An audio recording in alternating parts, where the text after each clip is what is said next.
دوسرا ڈاکٹر عطاء الرحمان جو کہ چیئرمین ہے prime minister task force on science and technology, ان کی طرف سے جو بیان آیا کہ کیسز بہت زیادہ ہو سکتے ہیں، جو کہ چیف مختلف ہیلتھ منسٹرز بھی کہہ رہے ہیں، چاہے وہ خیبر پختونخوا کے ہیلتھ منسٹر ہوں، ڈاکٹر یاسمین راشد ہوں، سعید غنی صاحب ہوں، ان کی طرف سے بھی کہا گیا کہ کیسز کی تعداد زیادہ ہو سکتی ہے۔ مگر ایک اور بات ان سے منسوخ کر کے چلائی گئی کہ پاکستان میں اس وقت شرح اموات اس لیے کم ہے یا اتنا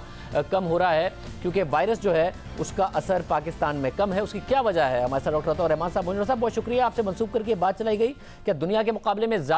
دنیا میں زیادہ خطرناک ہے، وائرس کی نوعیت یہاں پر کم ہو گئی ہے، کیا بات ہے جو آپ سے منسوخ کر کے بات کی گئی؟ میں نے یہ کہا تھا کہ ہم نے اس کا سیکوینس، اس کا جو سٹرکچر ہے یہ معلوم کیا ہے اور اس میں کچھ فرق آئے ہیں جو کہ چائنا کا وائرس تھا اس کے مقابلے میں کچھ میوٹیشنز ہمیں دکھائی دیے ہیں، لیکن اس سے یہ کہنا کہ یہ اس سے کم ایگریسو ہے یا زیادہ ایگریسو ہے یہ صحیح نہیں ہوگا۔ اس کے ایگریسونیس کے اوپر تو کام ہی نہیں ہوا، اس کے سٹرکچر پہ کام ہوا ہے۔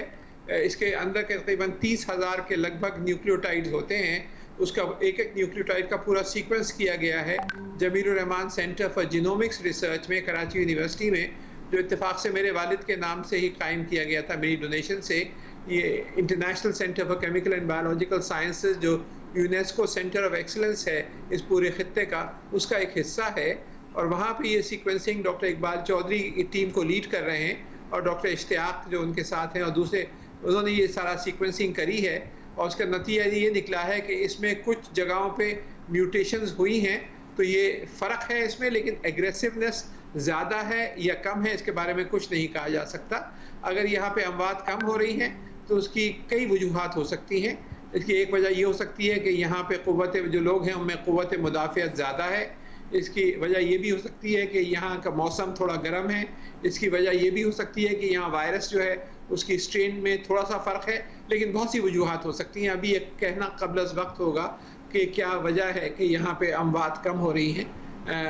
مغرب میں اور یورپ میں خاص طور پہ اس کے مقابلے میں۔ کیونکہ ظاہر مغرب میں زیادہ ہو رہی ہیں اور یورپ میں تو بہت زیادہ، اگر ہم مثال دیکھیں اٹلی کی اور اسپین کی تو بہت زیادہ ہے، جرمنی کا پھر ابھی 1% سے بھی کم ہے ڈیتھ ریشو۔ تو پاکستان، بھارت، اگر یہاں پر اموات کا ریشو کم ہے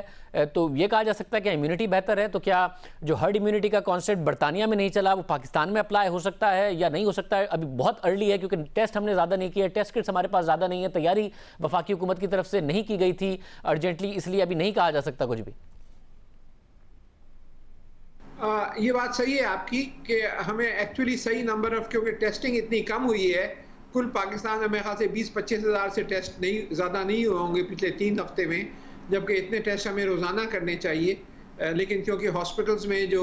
ریئل ٹائم PCR مشینز وغیرہ بہت کم ہیں یا نہیں ہیں بہت سے ہاسپٹلز میں، تو ہم یہ ٹیسٹ نہیں کر پا رہے، تو اس وجہ سے ابھی تک ڈیٹا اتنا کم ہے، لیکن پھر بھی الحمدللہ یہاں سچویشن بہت بہتر ہے جو اس وقت مغرب کے ممالک میں جو حالات ہیں، اور ہمیں امید ہے کہ اگر کنٹرول رکھا ہم نے، کمپلیٹ لاک ڈاؤن تو نہیں کر سکتے کیونکہ بہت غریب لوگ ہیں جو روزانہ دیہاڑی کے اوپر ڈپینڈ کرتے ہیں، ہمیں ایک حد تک کھلا رکھنا پڑے گا تاکہ ان لوگوں کی روزی کا بندوبست رہے، لیکن پارشل لاک ڈاؤن یا احتیاط پھر بھی ہمیں کرتے رہنی ہوگی جب تک کہ یہ پوری وبا ختم نہیں ہو جاتی۔ اور اس میں اگلے جو 2 ہفتے ہیں وہ میرے خیال سے کرٹیکل ہوں گے کہ اس میں دیکھنا ہوگا کہ جو شرح ہے بیماریوں کی اور اموات کی زیادہ آسانی سے شرح معلوم کی جا سکتی ہے، تو یہ کس رفتار سے بڑھ رہی ہے اور پھر پلیٹو کب پہنچتا ہے اور پھر کم ہونا کب شروع ہوتی ہے، اور یہ اس پہ ڈیپینڈ کرے گا کہ ہمارے جو عوام ہیں وہ کس حد تک تعاون کرتے ہیں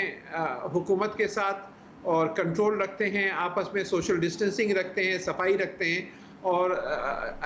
جھمگڑا کہیں جمع نہیں ہوتے، ایک جگہ پہ جمع نہیں ہوتے جہاں چانسز ہوں ایک دوسرے سے وائرس کو لگنے کا۔ لیکن ایک بہت اہم ابتدا جو کی گئی ہے وہ ایگزسٹنگ ڈرگس کے اوپر ہمارا ٹاسک فورس نے کلینکل ٹرائلز شروع کر رہے ہیں لاہور میں، یونیورسٹی آف ہیلتھ سائنسز میں، جہاں پہ کچھ جو ایگزسٹنگ اینٹی ملیریل ڈرگس ہیں اور اینٹی وائرل ڈرگس ہیں، تو یہ اس پہ کلینکل ٹرائلز اسی ہفتے شروع ہو جائیں گے۔ ڈاکٹر جاوید اکرم جو وائس چانسلر ہیں یونیورسٹی آف ہیلتھ سائنسز کے، ان کے اور ایک پوری ٹیم ہے جس میں یورپ کے بھی کچھ سائنسدان شامل ہیں، ان کی نگرانی میں یہ کلینکل ٹرائل شروع ہو رہے ہیں۔ تو یہ اس سے ہمیں اندازہ ہو جائے گا انشاءاللہ جلد کہ کون سے ایسے ڈرگس ہیں